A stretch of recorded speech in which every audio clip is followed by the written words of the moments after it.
Hello everybody. Today's video has a bit of a backstory. Yesterday I had to take my grandma to the bank and I got to thinking, while she's taking care of what she needs to take care of, I probably should grab a couple of penny boxes because it's been ages since I've done a hunt. That's exactly what I did. I have two penny boxes. They are unsearched customer wrap rolls, and it's not exactly $50. The lady at the bank only said she had $40 worth, which I didn't care because it's something. Years ago, when I started this channel and rebranded it as Conservative Coin Collector, well, it was just a fun guy course at the time, but I did coin roll hunts pretty much all the time, and I live streamed them. But it's been ages since I've done one, and I tell you what to look for, and I tell you the history of all those coins. It's about time I take all this knowledge to practice. Both of them are open. They weren't sealed boxes, but they are definitely circulated. This one only has about $20 in pennies versus 25 because it's 40 instead of 50. So I think we're like 15 or about 10 off. This is the one I'll start with. Let's get to hunting. Ain't this a beautiful sight? I have bank wrapped rolls and customer wrapped rolls, which when it comes to bank wrapped rolls, they are less likely to be searched. I mean, same with customer rolls, but you never know if the customer was a fellow numismatist. But again, I'm going to have to open them up. Start with roll one. So far, the bank wrapped rolls have been giving me nothing. I checked the first two, and nada. I have 5 more to go, and apologies in advance if you hear some background noise. That's my air conditioner. In Western New York, it is 90 and 90% humidity, so I'm not doing it without my air conditioner. Got my first find. This is like 3 or 4 rolls in.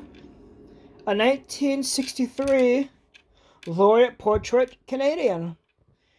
My first foreign and my first Canadian that I would actually keep. That is pretty awesome. This one, I think it's just a thick rim damage, but it could be something a little more. It could be slightly off-center.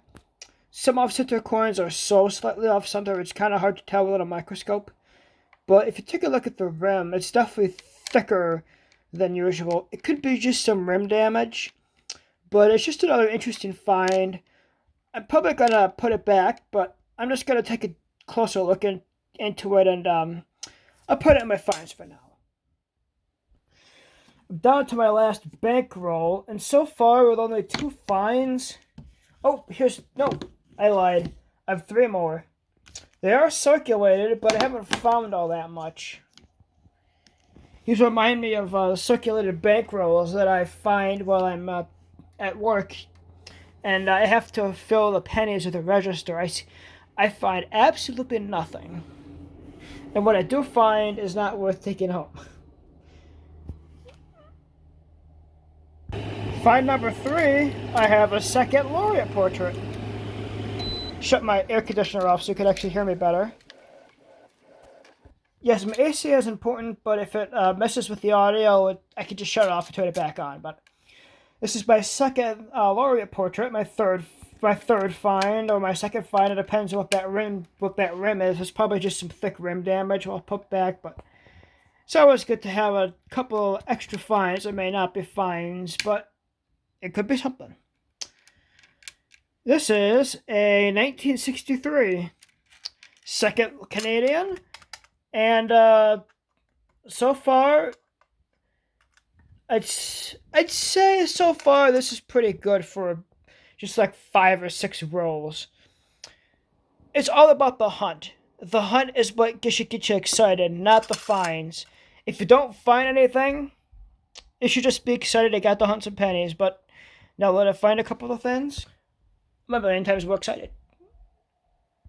I'm down to the last bankroll, and not the bankroll, but like the bank wrapped rolls. And this Canadian just spills out. 1973 Canadian. I'm going to keep it to the side. But the only Canadians I keep are laureate portraits and older. Living where I am an hour from the Canadian border. I see more Canadians in a day than some coin collectors see in a year. So if it's not a laureate portrait or older, I don't keep it. But for the hunt's sake, I'm just going to consider it a foreign find. Let's see if this last bankroll has anything else to offer. Turns out that last bankroll did have something else to offer. See that? 1938. It's kind of hard to keep it and not shake it when it's there zoomed in. But yep, it's a wheat penny. It's 1938. It is my first wheat penny I found this hunt. These are my finds so far. I just got a million times happier because I found my first wheat penny. Moving on with my customer wrapped rolls. I'm on to the first one. Oh shoot. It was such a nice tower, but then I bumped it. Dang it. Well, I'm going to have to find that penny. I'm sure it was nothing. Another Canadian, 1993. Nothing much to say other than another Canadian. I'm probably going to, if anything, I'm going to find more Canadians than anything else because, again, my location. I found myself another laureate portrait with a little gunk on the top of it. 1964. Look at that. I like the toning on this laureate portrait. The darker toning on the edge really makes the portrait pop. So it's one more for the Canadian pile. Literally 2 seconds after I shut off the camera, I found another wheat penny, a 1956 Denver. Yep, she's a wheatie. 56D. Is that a D? See if I can zoom in and actually show you. Yep, it's a D. My luck is starting to change. I found another wheat penny. 1947. With a little bit of corrosion on it. But it's another wheat penny to add to the base of my lamp because that's where the finds are going. I found a 2009. This is Lincoln's cabin.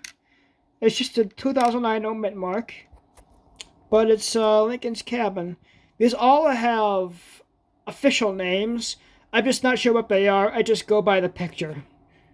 But my first 2009 of my first box. I found my second Canadian. That's non-laureate portrait. It's just the regular Canadian penny that was the Canadian penny until like 2012. I decided I'm not going to mention these anymore and just toss them back in the pile. My rule is laureate portrait or older. This is actually kind of funny. I want to mention, especially if you're coin and world hunting, especially if you live in the Northeast, where most of the Canadians live, you can find 3 Canadian pennies, all in a row, all copper. It's actually kind of hilarious how many Canadians I can see on a daily basis. Take a look at the map of where most of the Canadians live. I'm an hour from that. Just to give an idea how close I am to our neighbors to the north and where the most populated part of Canada is. This is not uncommon.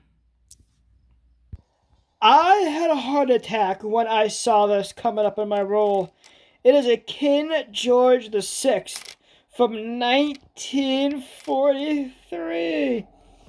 For those who are unaware, this is Queen Elizabeth's father, King George VI.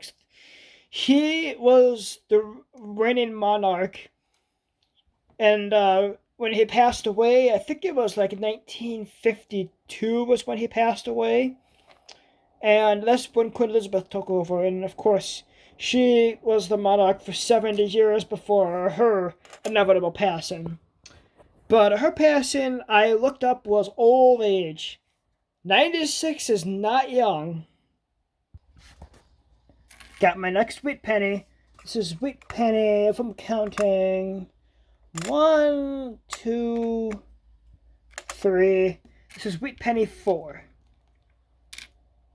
58D. Very common. Only worth a couple of cents. But a wheat penny is a wheat penny. I'll take it. Box 1 is completed. I found one King George VI and 1, 2, 3, 4 laureate portraits. This is just rim damage. I'm just gonna toss it back. But these are my wheat pennies. 1, 2, 3, 4 wheat pennies.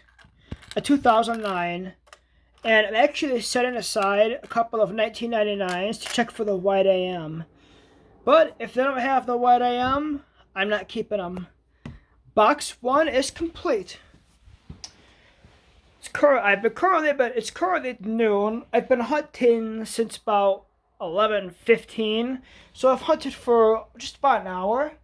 So I'm gonna take a break, and then we're gonna do box 2. My break is gonna be a few minutes, maybe a few hours, but it'll just be a couple seconds to you good people watching.